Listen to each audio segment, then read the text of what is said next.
समस्त को praise the Lord. आज प्रातः काल ध्यान निमंते आसतु गीत संहिता 119 अध्याय 165 पद माने पाठ करिबा। तुम्भ व्यवस्था स्नेहकारी माने महाशांति प्राप्त हुअन्ति, पुणी सेमानकर झुंटिबार कोनोसी कारण घटे नाही। प्रभु ए पठित शास्त्रांश बुझिबारे आम प्रत्येक को आशीर्वाद करंतु। आमेन। प्रिय श्रोता बंधु, जो शास्त्रांशटी आम पाठ करिछु ताहा अति गुरुत्वपूर्ण अटे, जहाँकि आम व्यक्तिगत पारिवारिक एवं मांडलिक जीवन निमंते एक प्रजुज्य वाक्य अटे। आम देखु से स्थान रे गोटे विषय लिखा जाए कि सेमानकर झुंटिबार कोनोसी कारण घटे नाही बोली लिखा जाए।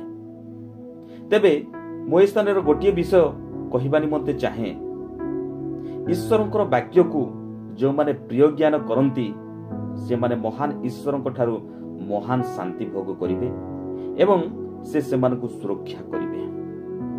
एणु आसु आम्भे माने प्रभुंकर नियम रे आबद्ध होई सर्वदा वास करू एवं ताहा ही आमर प्राण को उद्दीप्त और सतेज करी रखिबो एवं आम प्राण को विश्राम देव। पवित्र आत्मा ताहांक वाक्य माध्यम रे आम हृदय को सांत्वना युक्त करंती एवं आमर हृदय मध्य रे तांकर पवित्र प्रभाव को एपरि भावे परिव्यक्त करंती जहाँकि आमर हृदयर झड़ को शांत कर दिए।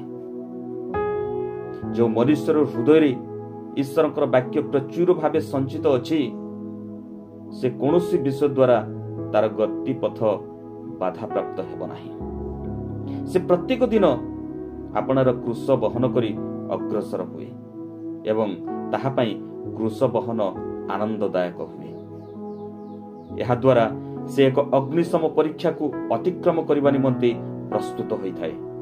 केवल सेतिकी नुह, ए प्रकार कठिन परीक्षा को से आश्चर्य ज्ञान करे नाही। से प्राचुर्य द्वारा झुंटी पड़े नाही किंबा विरोधी मानक द्वारा पददलित हेले मध्य तद्वारा बाधा प्राप्त हुए नाही।